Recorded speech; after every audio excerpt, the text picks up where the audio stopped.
Buddy Rizer is the Executive Director for Economic Development in Loudoun County. He leads the agency responsible for encouraging growth and developing relationships with Loudoun's business community in both the commercial and agricultural-based business sectors. During his tenure, Buddy and his team have attracted more than $20 billion in new investment and tens of thousands of new jobs. Buddy is a certified economic developer and a graduate of Virginia Tech's Local Government Management Graduate Certificate Program. And today, we welcome Buddy Rizer to our inaugural Van Meter Homes podcast. So, Buddy, thanks for being with us today. And my first question, oh, by the way, before I get into my first question, this might be the only interview you've done in years that is going to have nothing to do with data centers. Okay? There you go. Right. I'm not talking about that at all.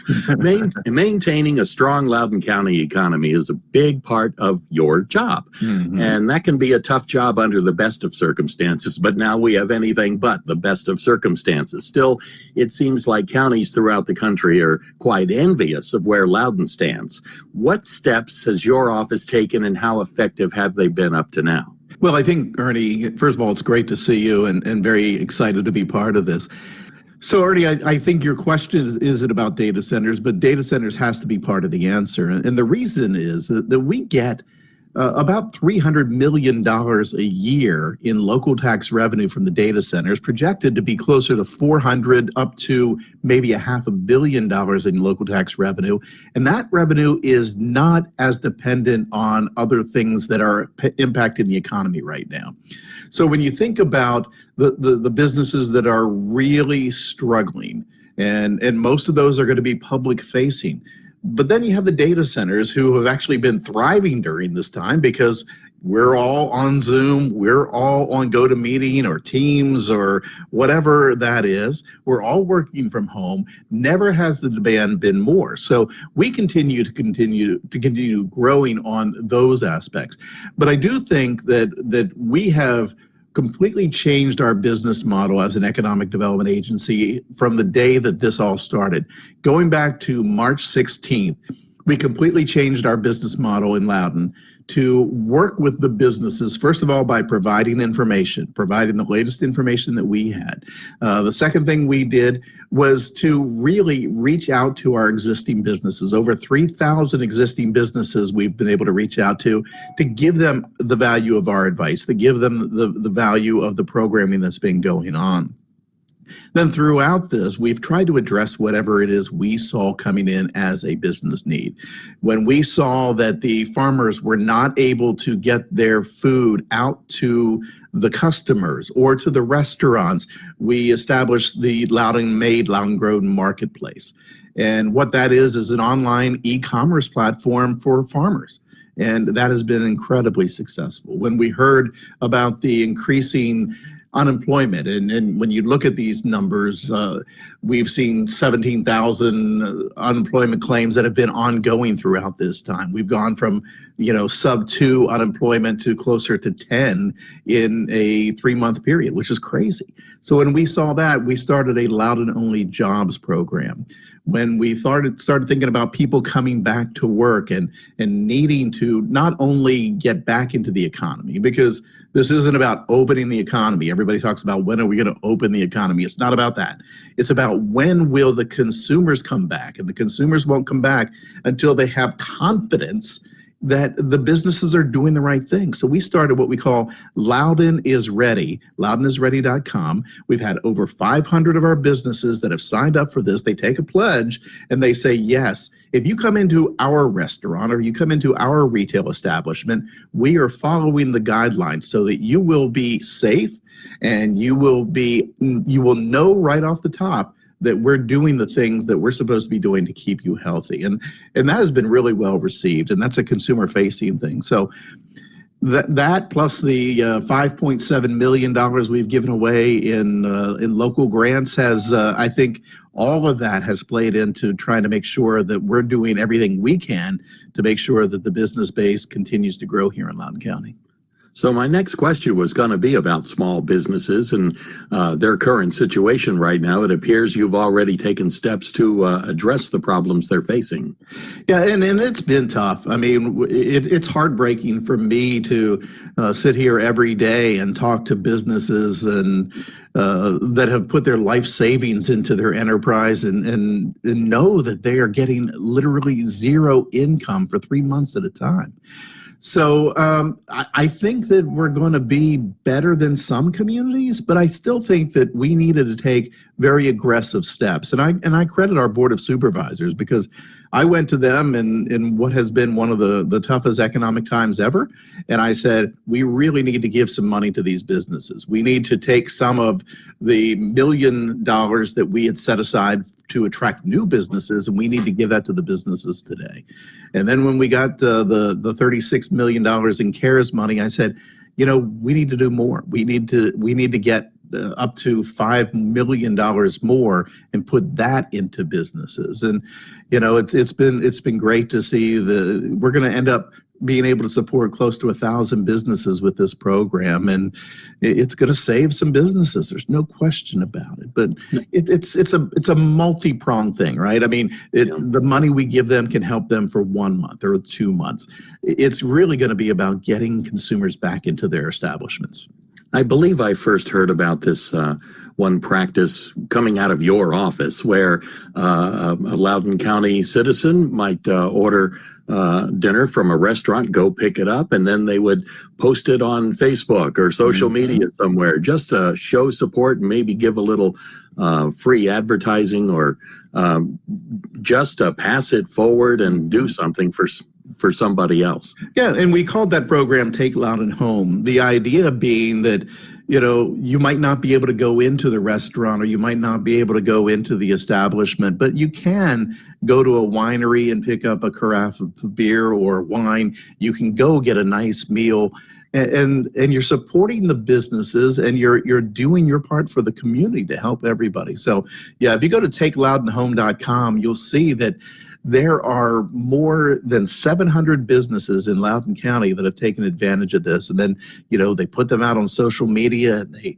they work very hard to make sure that they're offering things that might not be their normal fare in order to attract people. So it's been very good. And the response by the Loudoun citizens, I tell you, that's the bright shining star through all this, that the Loudoun citizens have really stepped up. Indeed. We see it in the real estate market in Loudoun County. It's on fire. Do you realize that? I don't. It's very, very good. And which leads to my next question. Real estate companies are considered to be essential businesses. So are many other things, media outlets, even alcoholic beverage control. Who decides all of that? Why would these companies be considered essential?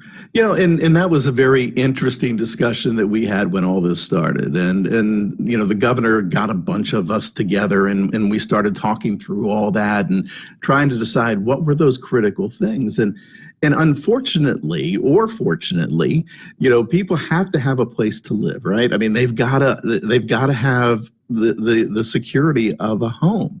And situations continue to change. People are continuing to take new jobs or move into the county, and these have been long time plans that they've been working on. So to not have the real estate people be able to continue to work on those deals and to be able to offer that opportunity, we thought was a little bit of something that would be detrimental to both industry, commercial, and to the residents that were in the middle of these transactions. So I thought it was really important that we had a very thoughtful discussion about how and who is going to be critical, and then how do we make sure they're safe when they are part of that. So it was really a long discussion about how do we make sure that we're able to do the things we need to do while still keeping people safe.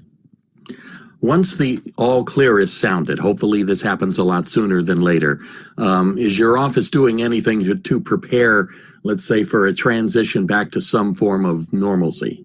Well, while we've done all of this triage work going back to March 16th, we've always had our strategic plan behind the scenes that we have been revising.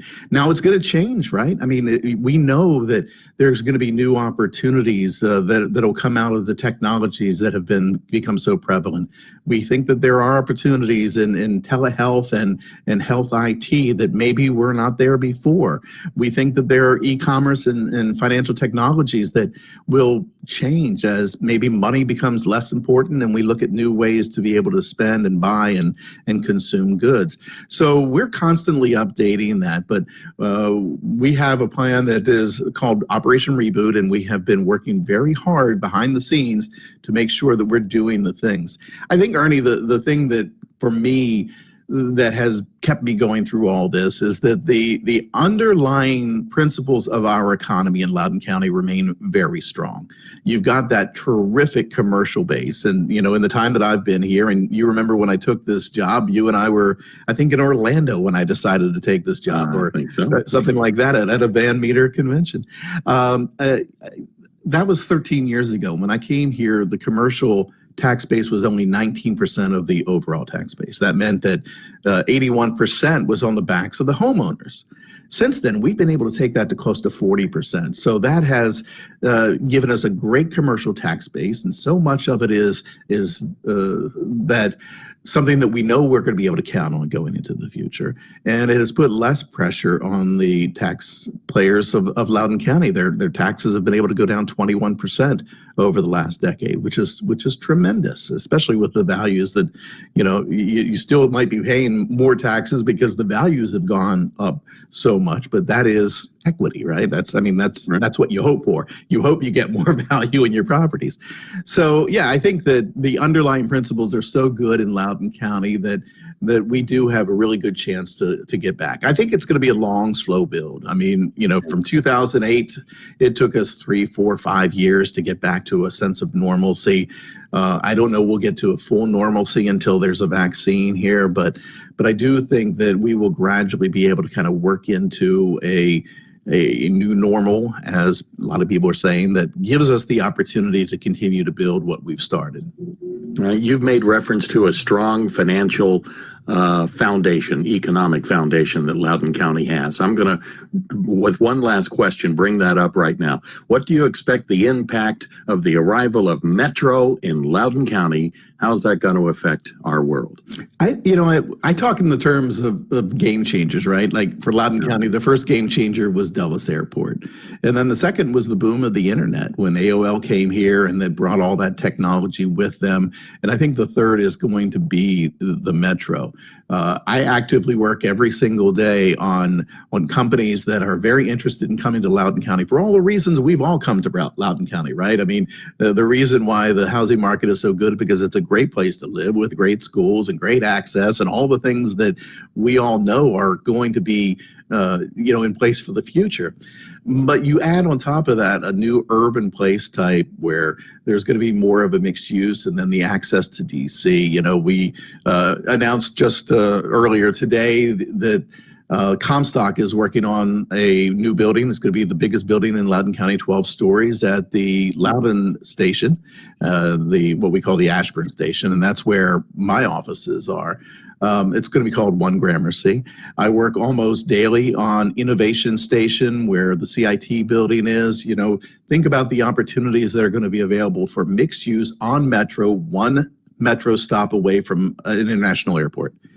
There's just so much opportunity there. And we are talking with some of the biggest names in technology and business and government contracting. They all have a real interest now in Loudoun County. Plus government agencies. The Customs and Border Protection is moving 4,000 jobs into Loudoun County in October or November, mainly because of Metro. And we're going to have more opportunities like that. Buddy mentioned that Buddy and Ernie, we have a past, and you may have recognized that voice. And we were DC 101 boss jocks together. Yeah, who knew we would grow up to be two semi-respectable business people in Loudoun County? I think that's tremendous. And we're trying anyway. Ernie, it's great to see you. I mean, you're one of my best friends in the whole wide world, and I tell you, this has been such an interesting opportunity for all of us to try to work together to come up with ways to continue to push things forward. Buddy, thank you again very much. Ernie, great to see you.